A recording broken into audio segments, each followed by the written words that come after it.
کچھ خبریں عالمی منظرنامے سے۔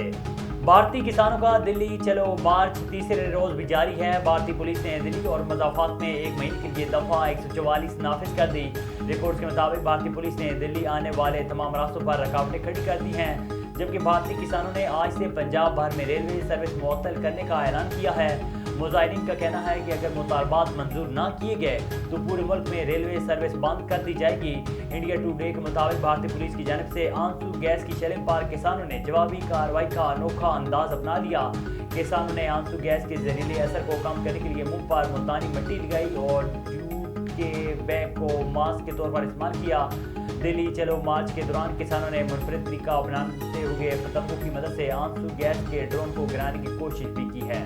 سابق امریکی صدر ڈونلڈ ٹرمپ کے خلاف فوکس فلموں کے اداکار کو زبان بند رکھنے کے لیے رقم دینے کا مقدمہ 25 مارچ سے شروع ہوگا۔ وہ فوجداری مقدمے کا سامنا کرنے والے پہلے سابق امریکی صدر ہوں گے۔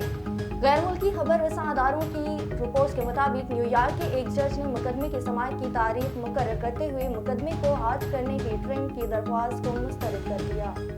امریکی صدر جو بائیڈن نے غزہ میں جاری جنگ کی وجہ سے 18 ماہ تک امریکہ میں مقیم فلسطینیوں کی ملک بدری روک دی ہے۔